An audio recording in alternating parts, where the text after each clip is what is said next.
S&T 에너지가 미국과 카타르, 중동에서 꽉 잡고 있어요. 이 공랭식 열교환기를. 그래서 이미 올해 1분기 기준으로 수주 잔고가 9,240억으로 2배 늘어났어요. 이 회사가 원래 9천억대 수주를 받던 회사가 아닙니다. 작년에 얼마 수주 받았냐? 4,700억대. 그 전에 얼마 받았냐? 4,100억대. 그 전에 얼마 받았냐? 3,100억대. 그러니까 2,000억대, 3,000억대, 4,000억대 수주 받던 회사가 갑자기 9,240억의 수주를 받습니다. 2배 늘어납니다. 근데 북미 중심의 LNG 프로젝트는 아직 시작 단계입니다. 막 짓고 있는 과정 중에 있는 겁니다. 그 다음에 중동 꽉 잡고 있다고 했잖아요. 상대적으로는 너무 소외됐다. S&T 에너지가 60%나 올랐는데 두산 에너빌리티 대장이 막 280% 올랐죠. BHI 두 번째 부대장이 183% 올랐죠. 그거에 비하면 S&T 에너지가 65% 올랐으니까 상대적으로 소외됐다. 그래서 같은 원전주로 충분히 관심 가져볼 만하고,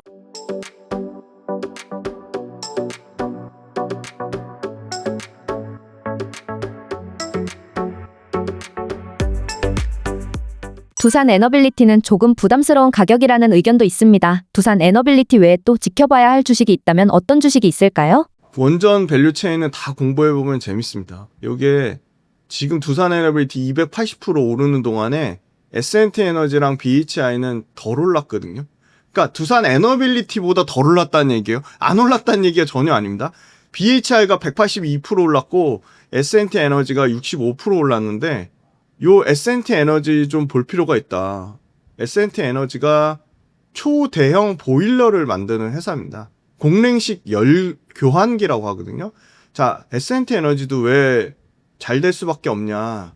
LNG를 지금 미국이 엄청나게 뿌리려고 하고 있습니다. 아시아에도 뿌리고 유럽에도 뿌리고 중동에도 뿌리려고 하고 있습니다. LNG의 무역량이 2030년 기준으로 600만 톤이에요. 2배 늘어나는 거고. 불과 작년으로 치면 300만 톤이니까 600만 톤 2배 늘어나는 건데, 그럼 연평균 거의 20%씩 LNG 시장이 성장한다는 건데, S&T 에너지가 미국과 카타르, 중동에서 꽉 잡고 있어요. 이 공랭식 열교환기를. 그래서 이미 올해 1분기 기준으로 수주 잔고가 9,240억으로 2배 늘어났어요. 이 회사가 원래 9천억대 수주를 받던 회사가 아닙니다. 작년에 얼마 수주 받았냐? 4,700억대. 2배 딱 올랐습니다. 그죠? 그 전에 얼마 받았냐? 4,100억대. 갑자기 드라마틱하게 확 늘어나죠. 그 전에 얼마 받았냐? 3,100억대. 그러니까 2,000억대, 3,000억대, 4,000억대 수주 받던 회사가 갑자기 9,240억의 수주를 받습니다. 2배 늘어납니다. 미국에 없었어요. 미국의 벡텔에너지라고 미국의 탑 EPC 업체한테 765억의 수주를 받습니다. 그래서 1분기 매출과 영업이익 모두 일회성 없이 매출과 영업이익 모두 컨센서스를 초과했습니다. 프로젝트 단가가 올라가고 있어요. 어디 비싸게 받냐? 미국 향을 비싸게 받고 있습니다. 텍사스의 프로젝트 물량이 작년에 마무리되면서 이제는 신규 북미 LNG 프로젝트가 당장 2분기부터 미국 LNG 프로젝트가 시작되기 시작합니다. 그러면 연에 이 공랭식 열교환기 받을 수 있는 물량이 1,500억씩 증가하고 있습니다. 이미 작년 말 수주 잔고가 8,200억인데 올해 1분기를 봤더니 벌써 1억이 넘었습니다. 그리고 평균 수주 인식 연도가 약 1년 6개월이라고 감안하면 아직도 역대 최대 매출치 실적 갱신이 계속 예상된다는 거예요. 근데 북미 중심의 LNG 프로젝트는 아직 시작 단계입니다. 그러니까 북미 LNG 프로젝트가 이미 다 어마어마하게 많이 지어놓고 끝난 게 아니고 막 짓고 있는 과정 중에 있는 겁니다. LNG 프로젝트를 어마어마하게 짓고 있죠.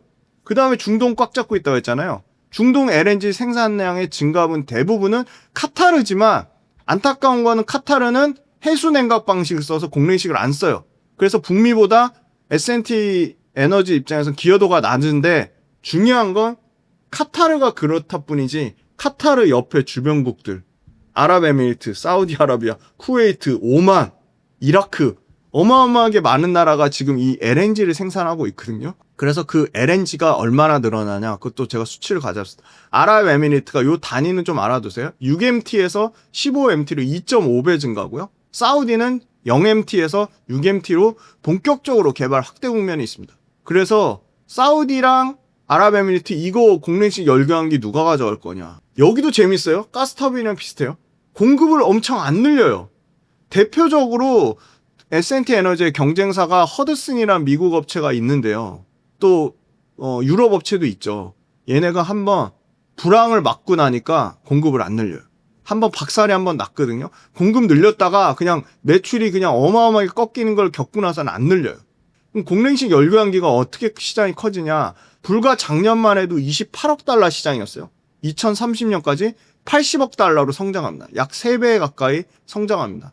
그런데 그 근간에는 미국이 엄청나게 LNG 프로젝트를 수출 터미널 LNG 프로젝트를 확장하고 있는데 가장 대표적으로 루이지애나가 있고요. 커먼웰스가 있고 드리프트 우드가 있고 텍사스가 있고 리오 그란데가 있습니다. 전부 이거 다 올해 스타트 끄는 LNG 프로젝트들이에요. 중장기적으로 LNG 수출 계획이 미국이 LNG 가스 액화시켜가지고 아시아로 쫙 뿌리려고 하는 게 어마어마하다.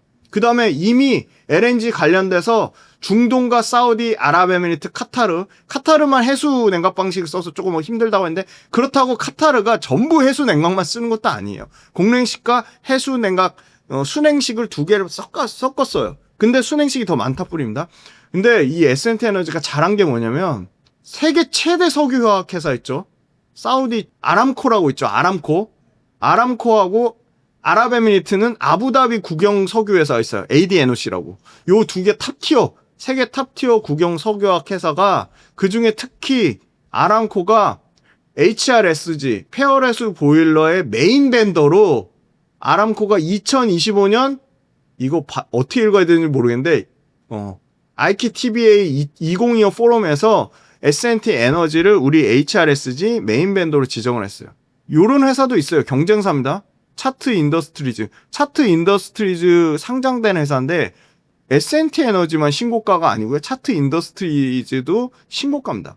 그래서 AI 데이터 센터가 엄청나게 전력의 병목 현상을 만들었고 야 원전 좋아. 원전 많이 지을 건데 너무 오래 걸리잖아. 그래서 LNG를 미친 듯이 하겠다는 겁니다. 그런데 이미 HRSG 메인 벤더로 지정받은 아람코 때문에 S&T 에너지가 이 공랭식 열교환기에 완전 세계 탑티어급으로 올라간 거예요. 그래서 미국도 LNG 막 지을 건데 그럼 LNG에 에어쿨러 필요하니까 어디 거 쓸까 해서 백텔이 올해 1분기 때 미국 LNG EPC 1등 업체예요. 그래서 에어쿨러 어디 줄까 해서 S&T 에너지 준 겁니다.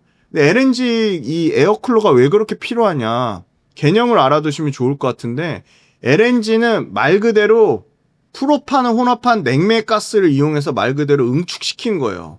그러니까 냉각하는 기기예요.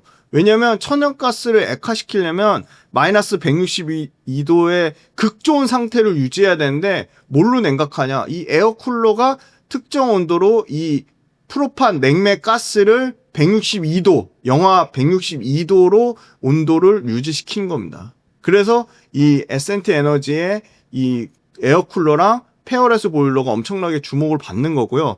이 페어레스 보일러랑 에어쿨러 모두 사실은 대량 생산이 어렵습니다. 그러니까 좋은 장비 써가지고 장비로 이걸 만드는 게 아니고요. 다 사람이, 저도 S&T 에너지에 있었거든요. 다 이 노동 집약적인 산업이에요.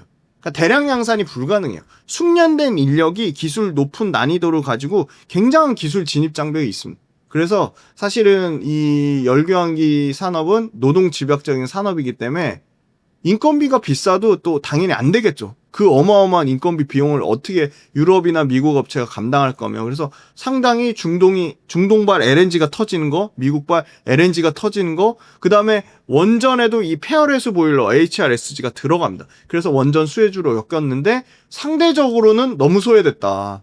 S&T 에너지가 많이 올랐는데 60%나 올랐는데 아까 두산 에너빌리티 대장이 막 280% 올랐죠. 여기 280%.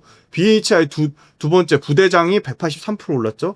그거에 비하면 S&T 에너지가 65% 올랐으니까 상대적으로 소외됐다. 그래서 같은 원전주로 충분히 관심 가져볼 만하고 안타까운 거는 이거보다 시가총액이 작은 우리 기술 같은 것도 156% 올랐어요. 그러니까 철저하게 이 S&T 에너지가 좀 소외됐다고 보고요. 현대건설이 최근 주춤했는데 203% 올랐거든요. 근데 현대건설은 지금 이재명 정부가 주식도 굉장히 붐업하고 있지만 부동산 붐업할 것 같거든요. 역대 민주당 정부에서 항상 부동산이 좋았습니다. 그래서 그 현대건설이 DH라는 하이 브랜드를 지금 하고 있거든요. 다 지금 삼성도 뭐 있죠.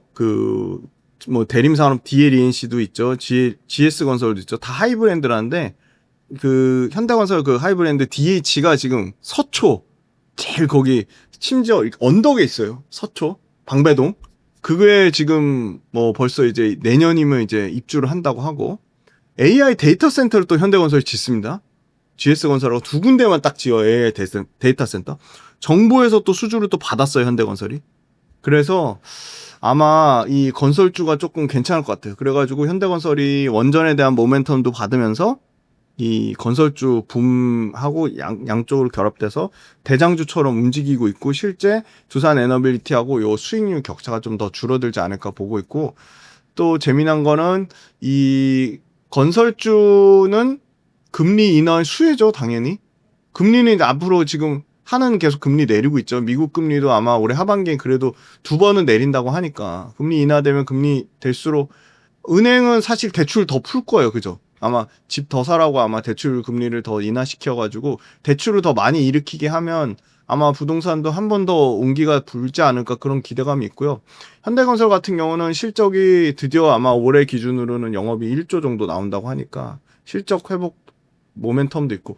근데 밸류에이션 보니까 지금 10배가 넘었어요. 원래 건설주가 7배인데 주가가 너무 많이 올라서 지금 11배 정도 밸류에이션 받고 있는데 부담스럽긴 하다. 근데 두산 에너빌리티 밸류에이션하고 현대건설 밸류에이션하고는 현대건설은 건설주의 밸류에이션을 받으니까 현대건설이 온전히 원전주의 밸류에이션을 받으면 이 주가에 있으면 안 된다. 그래서 두산 에너빌리티가 100배 넘게 받는데 현대건설 11배니까 현대건설도 완전히 원전주로 보면 밸류에이션 재평가가 일어나야 될 것 같고 그래서 저는 두산 에너빌리티가 만약에 부담스럽다고 하면 현대건설하고 S&T 에너지 정도 보면 좀 괜찮을 것 같습니다.